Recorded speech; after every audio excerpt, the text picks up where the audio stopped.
Sagres Internacional. Os principais fatos do cenário mundial com credibilidade e análises fundas. Sagres Internacional com o historiador, professor de geopolítica, Norberto Salomão. Professor, boa tarde, tudo bem? Boa tarde, Jéssica. Boa tarde a todos aqueles que nos acompanham. Um grande abraço a todos, né? E estamos aqui mais uma vez para a gente poder comentar aí coisas, eventos, analisar aí um pouquinho o cenário internacional. Em meio ao aumento de casos de Covid, né, na Alemanha, na Rússia, a Rússia fez até um feriado de 9 dias lá para tentar conter o avanço, porque as pessoas lá estão se recusando a vacinar, né, não confiam na vacina do Vladimir Putin, né, na Sputnik, e no Afeganistão também novos atentados. Então, tem muita coisa, mas a gente resolveu se concentrar naquilo que tomou conta da pauta internacional, que foram 2 eventos importantes, o G20 e a COP26, esses 2 eventos que tomaram conta aí do noticiário nessa última semana. Pois é, professor, tá todo mundo, né, atento a esses 2 eventos, a reunião do G20 e a COP26, que infelizmente aí não teve a participação do presidente Jair Bolsonaro, muita polêmica envolvendo aí a participação do Brasil na COP26. Mas para começar, professor, vamos primeiro falar da reunião do G20. Queria que o senhor explicasse para quem nos acompanha aqui no Tom Maior o que é de fato, né, o G20. Beleza. Veja bem, Jéssica e todos aqueles que nos acompanham, o G20 é um grupo que surge ao final dos anos 90, mais precisamente em 1999, e surge justamente em virtude daquelas crises que nós tivemos na economia dita já globalizada, né, nos anos 90. Então, nós tivemos, em 94, crise no México, em 97, crise asiática, e em 98, crise lá na Rússia, né, na extinta União Soviética. E por que dessas crises todas aí nos anos 90?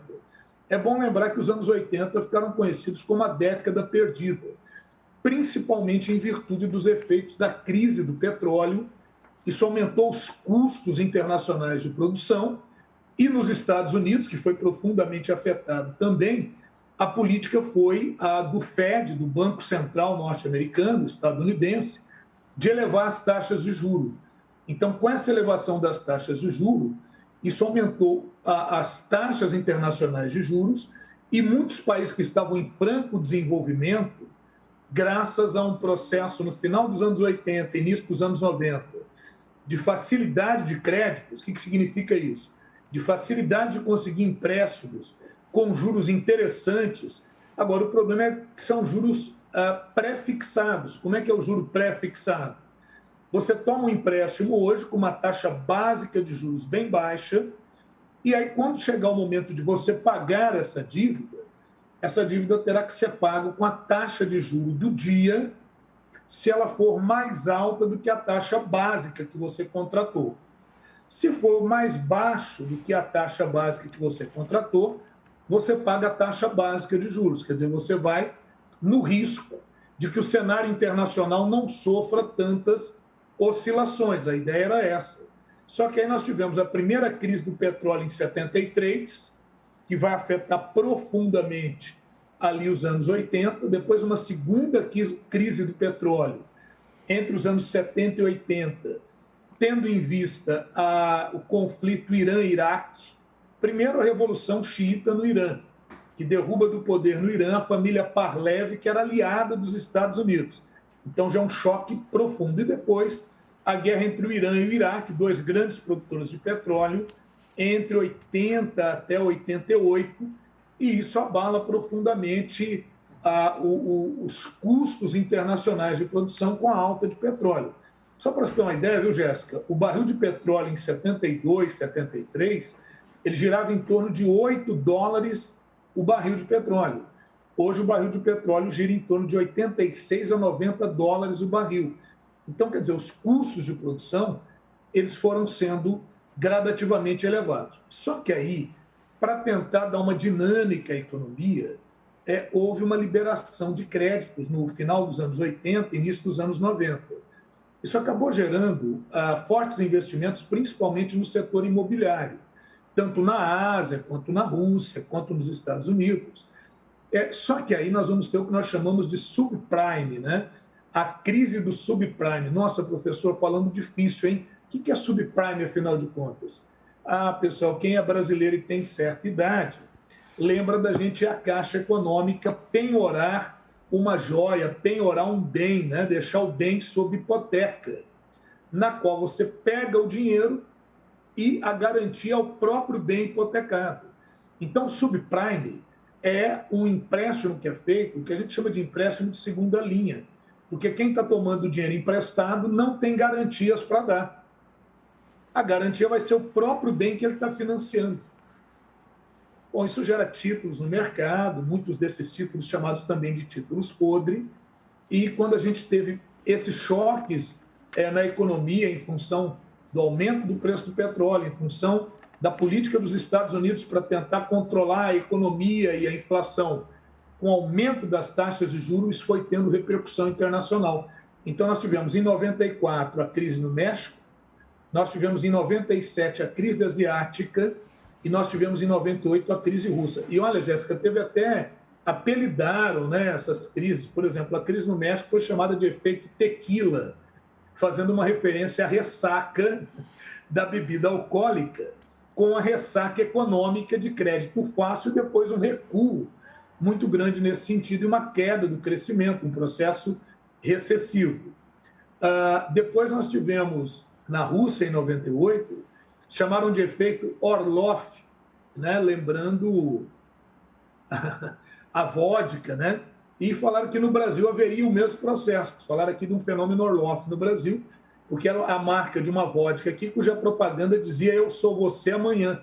Quer dizer, que essa crise poderia chegar ao Brasil, como realmente chegou, em 98 e 99, no governo Fernando Henrique Cardoso, para tentar controlar a alta do dólar, houve uma desvalorização do real para poder dar um controle aí na economia. Bom, a verdade é que, diante de tudo isso, os países desenvolvidos resolveram criar um clube de países que pudessem se reunir para tentar dar solução a problemas econômicos.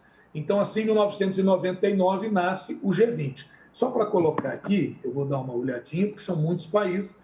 O G20 é composto pelo G8, que são os países desenvolvidos, né? Alemanha, Canadá, Estados Unidos, França, Itália, Japão, Reino Unido e Rússia, que são economias aí mais fortes, né? E os países considerados em desenvolvimento compõem o restante, né? Que são Brasil, Argentina, México, China, Índia, Austrália, Indonésia, Arábia Saudita, África do Sul, Coreia do Sul e Turquia. E aí ficou faltando um para completar os 20. Esse um que completa, o 20º membro, é o bloco da União Europeia. Então, aí não é um país, é o bloco econômico, né? Que vai compor aí. E aí participam os ministros ou representantes do Banco Central desses países, participam também os comitês econômicos dos países e o FMI, o Banco Mundial, participam. Esse grupo, viu, Jéssica, é tão importante que no G20, eles somados, né, a economia deles somada, representa nada mais, nada menos que 90% do produto nacional bruto produzido no mundo. Eles representam 80% do comércio internacional e cerca de 65% da população do planeta. Agora, tem um detalhe, eles também são responsáveis por 80% da emissão de gás carbônico, de agentes poluentes na atmosfera. Por isso, esse link entre a reunião do G20, que ocorreu agora em 2021 em Roma, no dia 31 de outubro e 1º de novembro, e a COP26 em andamento aí ao longo dessa semana, ocorreu lá em Roma, né? Essas reuniões são anuais e aí o país que é o presidente daquele ano é que acaba sediando. O Brasil vai sediar, por exemplo, em 2024, a reunião do G20 aqui no Brasil, né?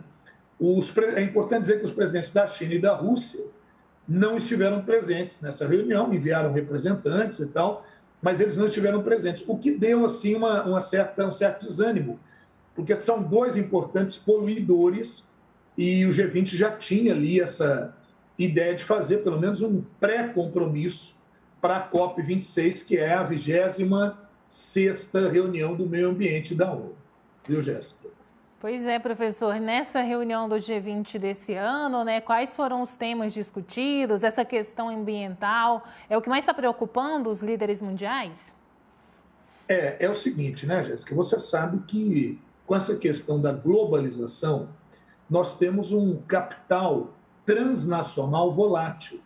O que é um capital transnacional? Ele não tem pátria, ele não tem bandeira, e ele fica circulando, especulando aí pelo mundo, ou encontrando maneiras de pagar menos tributos. Então, uma preocupação muito grande nessa reunião do G20 é estabelecer uma tarifa mínima que essas empresas e esses capitais têm que pagar pelo mundo, que seria de 15%, ou seja, tentando fugir, não é, daqueles impostos, que o ideal seria uma taxa de 21%, 25%, mas no mínimo 15%, porque empresas, por exemplo, como as Big Techs, que é o Facebook, por exemplo, que é a Google, por exemplo, essas empresas, elas instalam suas sedes em paraísos fiscais ou criam as chamadas offshores, né? Que são essas empresas que se instalam em paraísos fiscais para pagar menos tributo ou ter isenção de tributo. E aí o que acontece? Isso acaba sendo uma concorrência, de certa forma, desleal com outras empresas que não podem ter essa mesma volatilidade. E então o compromisso agora no G20 foi esse, ele já estava acertado antes e vai ser consolidado agora. Inclusive o presidente Jair Bolsonaro vai ser um signatário desse compromisso. Ele assinou esse compromisso, inclusive contrariando parte da sua base ideológica, que é contra acordos globais como estes. Entende que esse tipo de acordo afeta a política nacional ou se sobrepõe à política nacional. Então, essa foi uma discussão e assinatura do acordo que foi feito lá. A outra questão é a Covid-19. Né? A Covid-19 ela tem um espectro muito amplo, que vai desde os aspectos econômicos até a necessidade de conscientização pela vacinação, até a necessidade de uma democratização da vacina, porque tem países muito pobres, como o Haiti, por exemplo, ou países do extremo asiático, que não têm acesso à vacinação, além do fato de ter que combater a desinformação sobre as vacinas. Isso também já era um alvo dessa reunião e, ao final, foi assinado também um compromisso nesse sentido.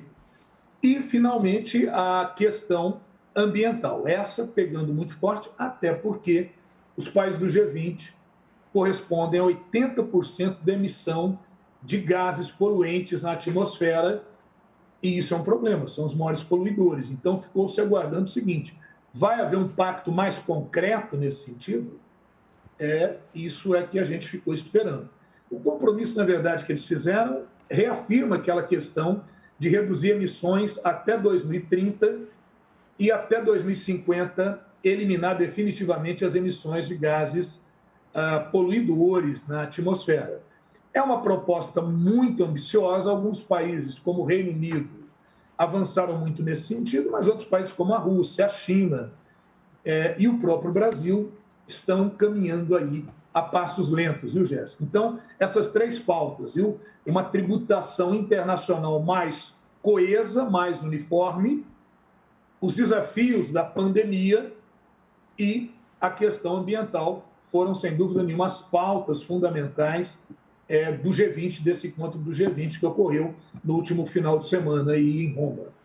Professor, o presidente Jair Bolsonaro não compareceu à COP26, mas esteve na Itália para a reunião do G20. Como que a gente pode avaliar essa participação no Brasil na reunião?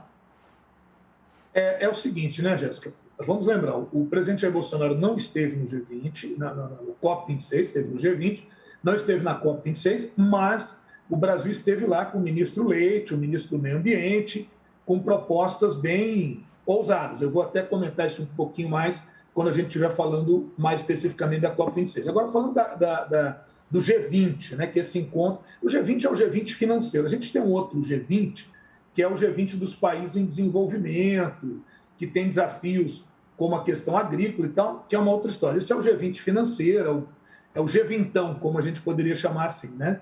E nessa reunião, o presidente Jair Bolsonaro lá esteve, inclusive a Itália é o local dos seus antepassados, né? E ele chega até lá, inclusive, para receber homenagens e tudo. E quando ele participa, ele fica isolado. Então, o primeiro aspecto que a gente vê foi um isolamento do presidente Jair Bolsonaro em relação aos outros líderes mundiais. Ele teve uma conversa muito rápida com Recep Tayyip Erdogan, da Turquia, em que ele reclamou, disse que a Petrobras era um problema, porque o Erdogan falou para ele, olha, vocês têm petróleo lá, então vocês estão com a solução na mão. Ele falou, Petrobras é um problema, é uma estatal, quer dizer, aquela velha conversa de que é necessário privatizar a Petrobras. Né? Talvez até seja, mas com estudo muito minucioso, não a toque de caixa, como muitas vezes é colocado aí. Depois o presidente faz comparação com o preço do combustível na Itália, o preço do combustível no Brasil, descabida, porque lá é euro, aqui é real, então você teria que fazer algumas equiparações ou comparações mais justas nesse sentido. Né? Por exemplo, na Argentina, o gás de cozinha e a gasolina estão mais baratas, tanto é que tem gente saindo lá do Rio Grande do Sul para abastecer na Argentina. Isso não significa dizer que a Argentina esteja melhor que o Brasil nesse momento.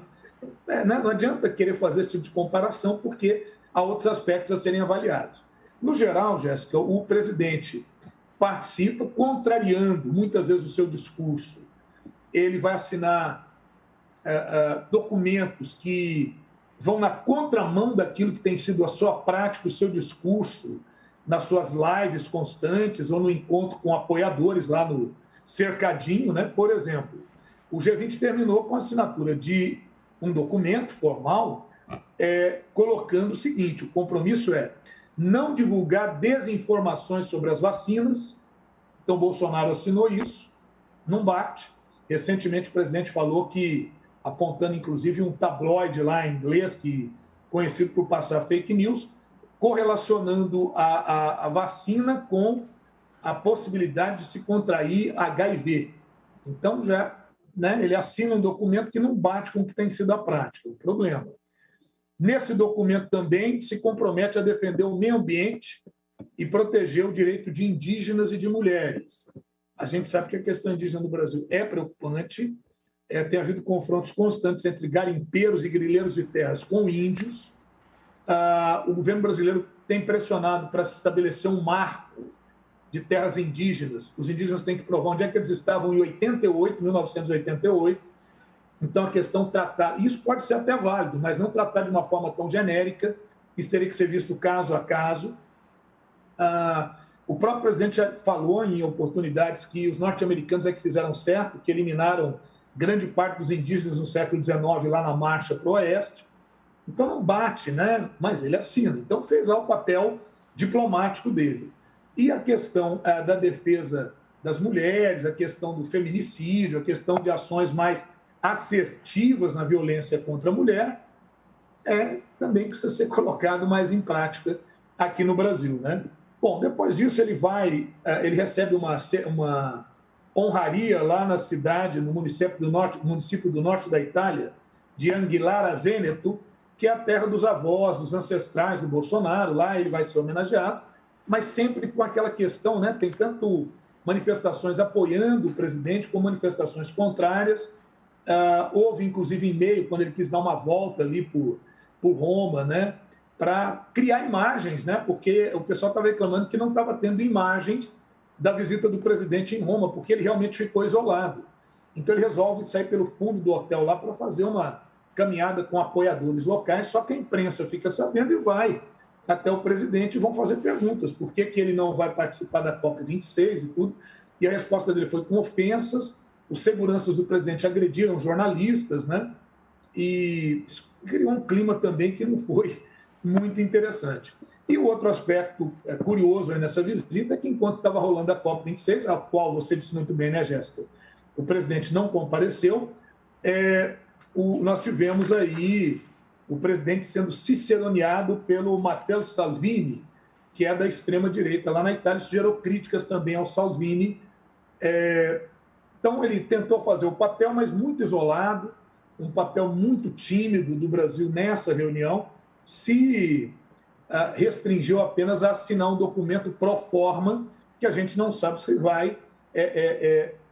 A gente, na verdade, sabe, né, Jéssica? Não vai ser plenamente colocado em prática aqui. Né? Então, uma coisa, digamos, para italiano ver, né? Parece que foi mais ou menos por aí nesse processo. Agora, o fato de ele não comparecer à COP26 muitos acreditam que foi positivo, porque o presidente talvez fosse muito atacado, tendo em vista as medidas que o Brasil adotou, principalmente durante o período do ex-ministro Ricardo Salles. Então, quando perguntaram ao Mourão, ele falou que ele seria muito apedrejado lá, seria atacado. A gente vê o seguinte, a não participação do presidente Bolsonaro na COP26 parece ter sido estratégica para evitar maiores desgastes à imagem internacional do presidente Bolsonaro. Professor, nosso tempo está bem apertadinho aqui hoje, então eu imagino. Vamos falar agora... Vamos resumir, né?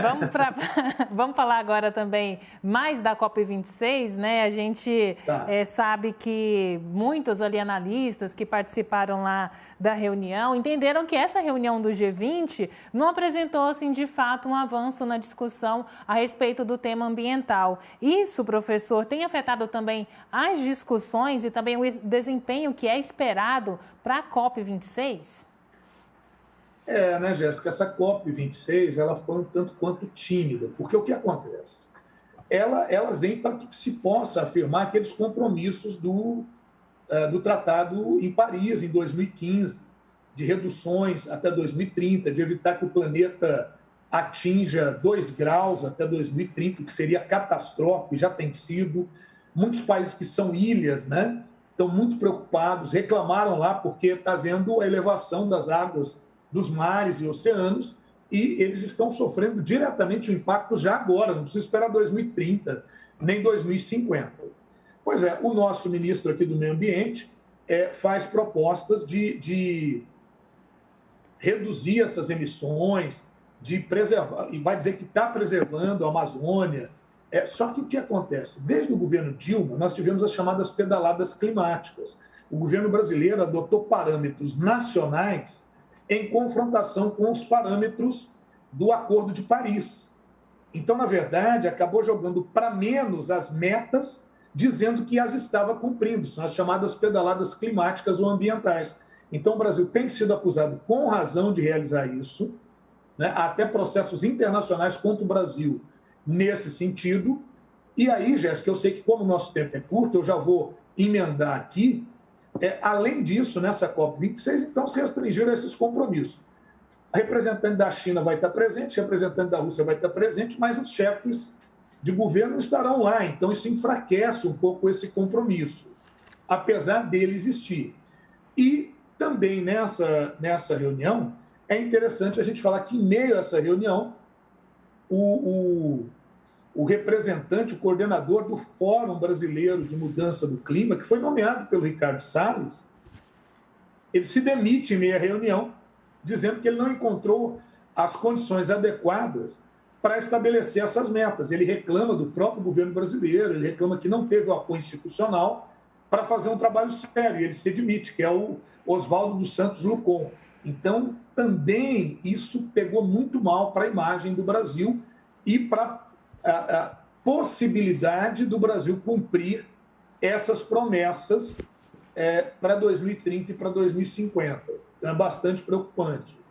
E o segundo ponto que a gente acha relevante foi a presença da indígena mulher, 24 anos, a Chay Suruí, né, que foi a única brasileira a discursar lá na COP26 e apontar a necessidade de defender a Amazônia, defender a questão contra o desmatamento indiscriminado. O Brasil apresentou altos índices de desmatamento desde 2017, 2018 para cá, ele tem se intensificado, e ela fala também da questão da representação de indígenas nas decisões em relação ao meio ambiente, porque os indígenas do Brasil estão alijados desse processo de participação. É isso, né, Jéssica? Esse é o saldo que fica, pelo menos até o momento, e vamos aguardar aí se o Brasil começa a adotar ações mais assertivas em relação, sim, ao meio ambiente. Esse assunto, né, professor, a agenda ambiental vai estar vindo sempre muito à tona, né, pautando aí também diversos assuntos e reuniões internacionais, e a gente vai acompanhando tudinho aqui no Sagres Internacional, é claro, com as suas análises, explicando tudo aqui para a gente. Professor, muito obrigada pela participação, até semana que vem. Até semana que vem. Jéssica, agradeço a todos aqueles que nos acompanharam aqui. Um agradecimento a todos do Sistema Sagres que colaboram para que a gente possa levar informação de qualidade.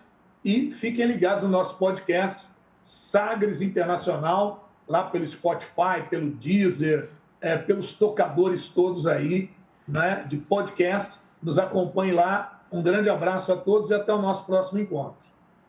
Tá aí, tivemos aqui no Tom Maior mais um episódio aqui do nosso Sagres Internacional. Sagres Internacional. Os principais fatos do cenário mundial com credibilidade e análises profundas.